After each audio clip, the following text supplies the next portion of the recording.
गुहार लगाऊंगा कि ये बदला चाहिए। हमारे फौज पे जो हमला हुए हैं इसका सही बदला चाहिए। 45 साल बाद पहली बार चीन बॉर्डर पर शहीद हुए भारतीय सैनिक। गलवान घाटी में खूनी झड़प में 3 सैनिक शहीद। इसी हालत में चीन की फौजों को इस तरीके की रंगदारी हमें बर्दाश्त नहीं होगा और कुछ नहीं से बदला बदला बदला मांगते हैं। भारत ने भी चीन को दिया करारा जवाब। हमको इस चीज का हमने बहुत स्ट्रांग रिप्लाई चाइना को देना चाहिए और इस चीज का चाइना को जरूर कुछ न कुछ भुगतना पड़ेगा। कई चीनी सैनिकों के मारे जाने की खबर। भारत के पलटवार से घबराए चीन ने बैठक करने को कहा। झड़प के बाद चीन का बयान, बातचीत से हो सीमा पर समाधान। एलएसी के बाद भारत ने शुरू की कूटनीतिक घेराबंदी। चीन की नीति 62 से लेकर आज तक अपरिवर्तित है और अपने अपरिवर्तित नीति के अनुसार चीन भारत के विकास को रोकना चाहता है। डिप्लोमेटिक लेवल पर विदेश मंत्री हैं, डिफेंस मिनिस्टर हैं, उनके स्तर से कहीं न कहीं हस्तक्षेप होना चाहिए था हमारे हिसाब से। रक्षा मंत्री ने सीडीएस और थल सेना प्रमुख के साथ की चर्चा। एलएसी पर चीन की गुस्ताखी का बदला लेना बाकी है।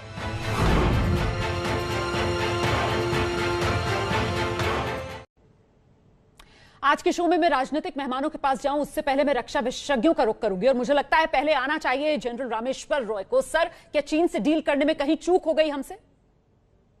देखिए, सबसे बड़ी बात तो ये है कि चीन का ये रवैया अभी का नहीं है। अगर हमें याद हो 1962 में भी वो गलवान वैली में आया था और अगर हमें मालूम हो तो जो डीवीओ को हम एक्टिवेट कर रहे थे 2008 से लेके अब तक चीन जो है बार बार इसके ऊपर सवालिया निशान उठाता रहा है और अपने प्रोटेस्ट देता रहा है।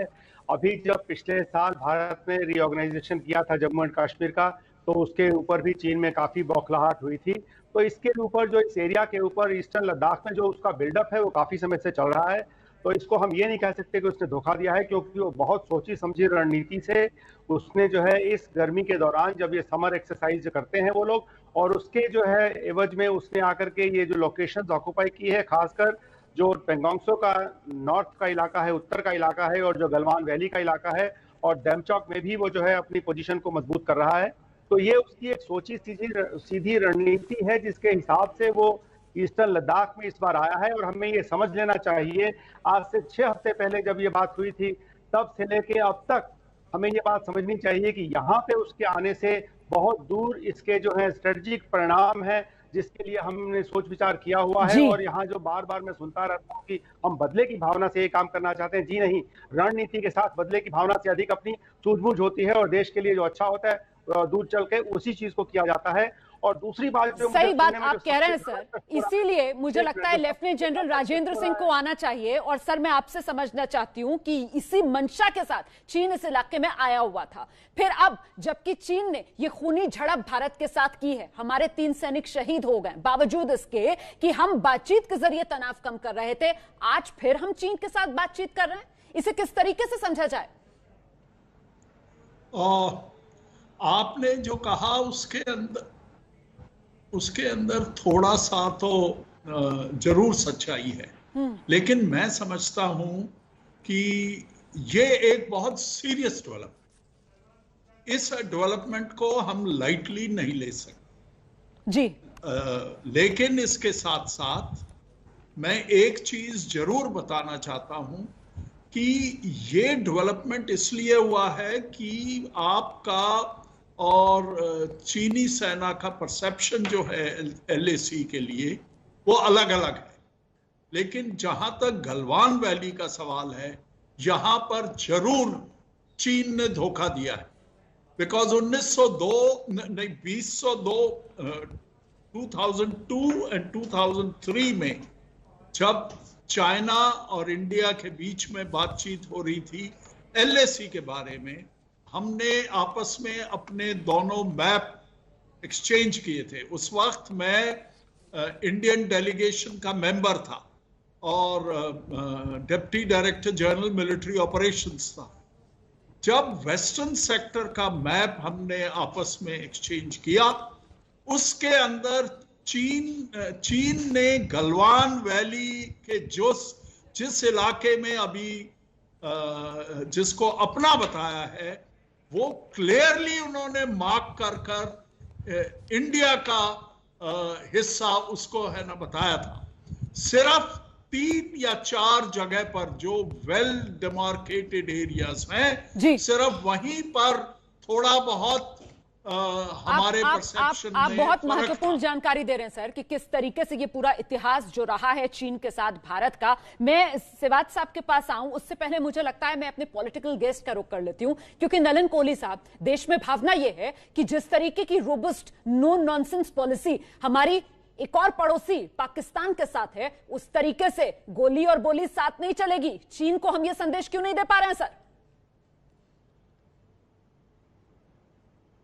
पहले तो हमारी श्रद्धांजलि हमारे उन वीर जवान और हमारे अफसर को जो देश की सेवा के लिए अपनी जान को उन्होंने उसका न्यौछावर किया है और देश की सुरक्षा के लिए इस कदम को उठाया।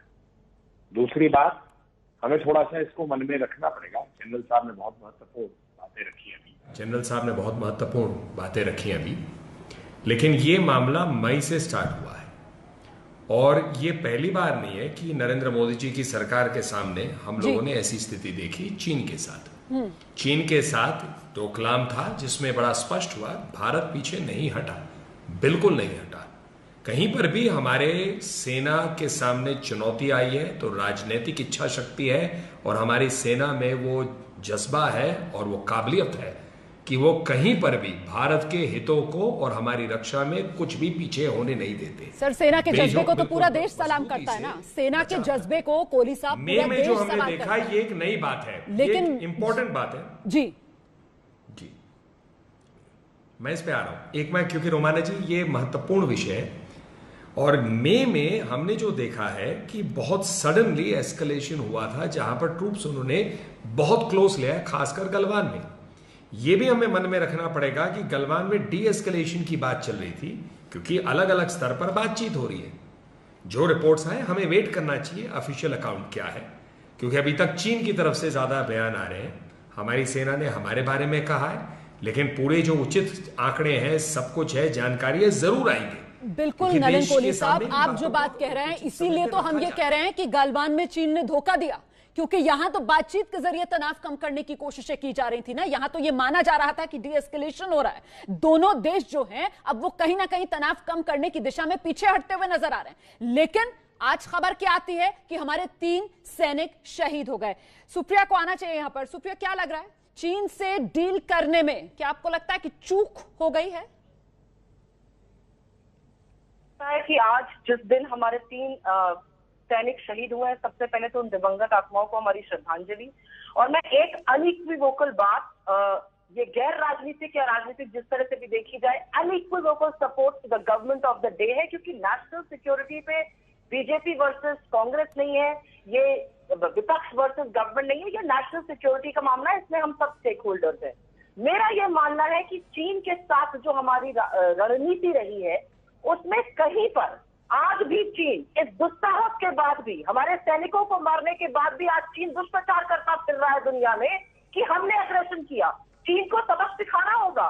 चीन को हमने बहुत किड लव ट्रीटमेंट दिया है। चीन को हमने आंखें क्यों नहीं दिखाई है?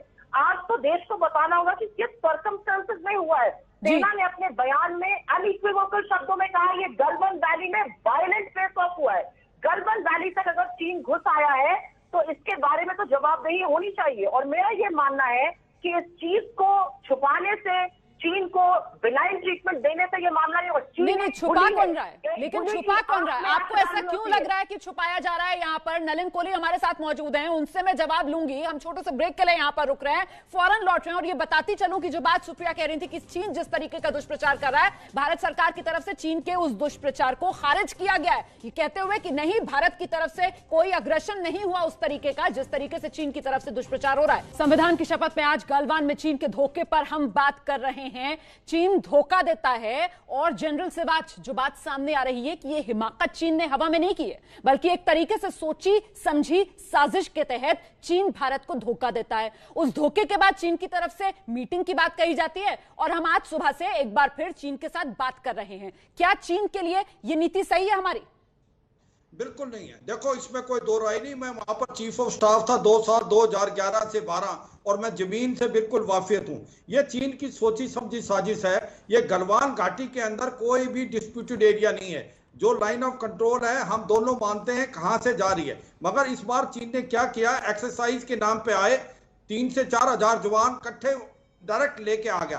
तो पहले उसने बिल्डअप किया, फिर फेस ऑफ किया। तो इस बार उसके मंशा थी कि ये जो दरबुक, शौक और दौलत बैग ओल्डी की रोड है, इसको डोमिनेट करना, और जो इस रोड से जो फीडर रोड जा रही है लाइन ऑफ एक्चुअल कंट्रोल में, उनको नहीं बनने देना। ये इनकी साजिश थी। उन्हें 2 से 3 किलोमीटर अंदर आ गए।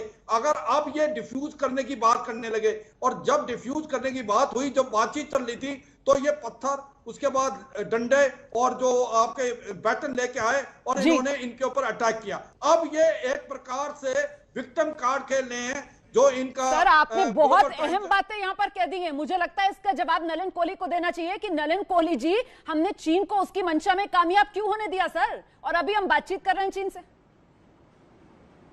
हम नहीं होने दे रहे, बिल्कुल नहीं। मैं आपसे सहमत नहीं हूं।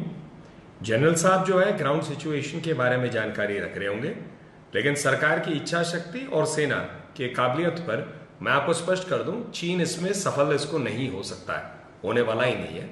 इस बात को बिल्कुल देश को आश्वस्त करने वाली बात है। इसका जो उचित जवाब देना है वो हो रहा होगा उचित समय पे। जो कही जाएगी, ऐसा पुलवामा में भी कहा था, बालकोट हुआ था, देश को भरोसे में लिया जाएगा, देश को भरोसे में लिया जाएगा। लोकतंत्र के अंदर जितने विपक्षी दल है वो मांग कर रहे हैं कि सरकार एक सर्वदलीय बैठक बुलाए। क्या इस दिशा में कोई कदम? ठीक है, समय मेरे पास आज इतना ही है फिलहाल। बहुत बहुत धन्यवाद आप सभी का इस चर्चा में मेरे साथ शिरकत करने के लिए। हम छोटे से ब्रेक के लिए यहाँ रुक रहे हैं और ब्रेक के उस पार मेरी राय, फौरन लौट रहे हैं।